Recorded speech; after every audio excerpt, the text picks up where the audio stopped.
Hello everybody and welcome. Remember when I built a Stormtrooper helmet? Well, you wanted a body going along with that, so here it is!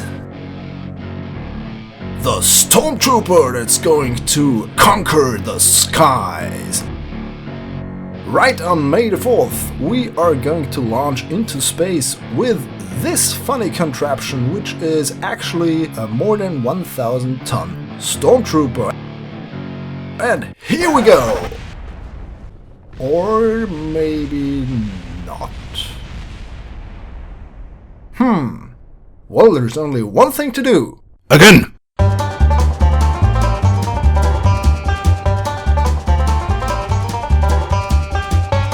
Again!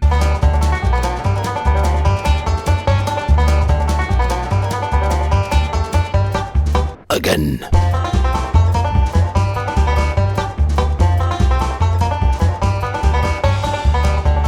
Again! Well, it took me a while until I found out that one of the vector engines on one of the elbow joints was kind of gone.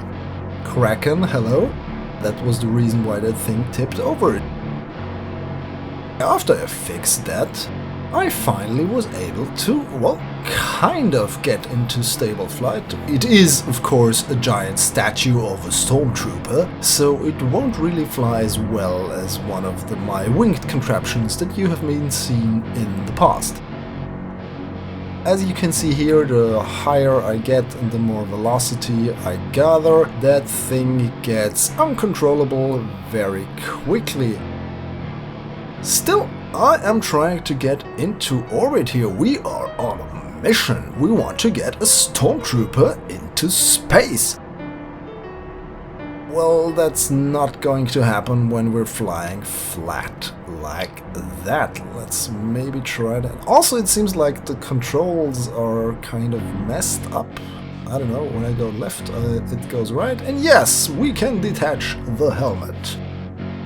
This is basically the main spaceship, the body is just a booster.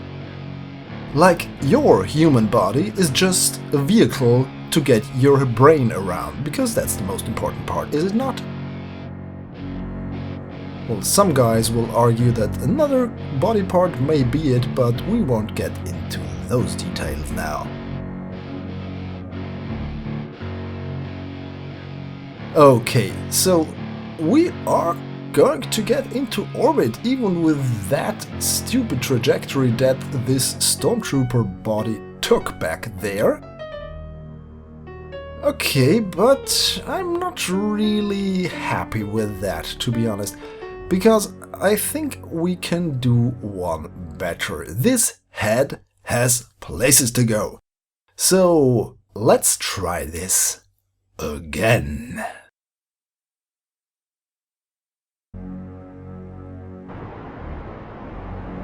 Yes, so this is basically the same launch as before. The only difference is that I'm trying to get up really steeply and not change my trajectory until I'm really high up into the upper atmosphere.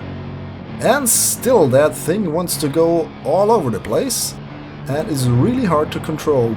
But we're going to get this into space. We are going to get a life-size, well, more than life-size, Stormtrooper into space. Well, out of the atmosphere actually. This thing won't survive. Well, this thing won't be able to orbit, but it will be able to get into space, if only for a little while. There we go, look at that! I'm a happy little ShadowZone right now. Oh, I already missed my apoapse. Well, that's not good, because we're already falling back towards the planet, so time to ditch the body. Thank you for getting us up here. And with more than 4,000 meters per second of delta V, it's really easy to get this thing all the way to the rest of the circularization burn. We have to pitch up a bit, of course, to gain more altitude, but that doesn't matter. Those two vector engines provide us with enough maneuverability.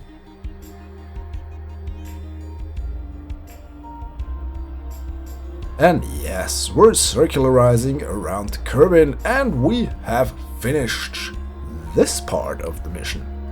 Because, well, what can you do with a giant head in space?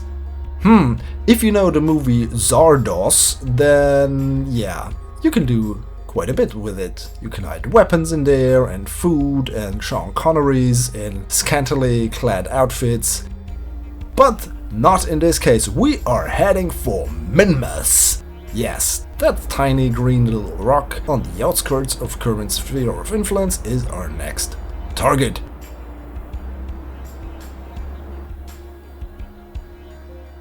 And well, since the vectors are so overpowered, I always overshot my encounter, and yeah, in the end I managed to get one, and this is it. We are going to land on Minmus, we're going to refuel, and then, well, we can do whatever we want with this thing. But since this is just a quick spur-of-the-moment thing I cobbled together for May the 4th, we're going to leave it at trying to land on Minmus and gathering some fuel. Okay, this is looking good. We're going to land on the plains, which are really nice to land on, I might add. Beautiful view of Kerbin and the moon in the background. So, oh, don't tip over. Yes, that's it. Perfect. Okay, we are mining some ore. We are extending our radiators because the ISRU is generating a lot of heat. And after some time, we have enough fuel to, well, do whatever the head in space wants to do. So, happy May the 4th, everybody. I hope you liked it. If you did, please consider subscribing. And as always, thanks for watching. Goodbye.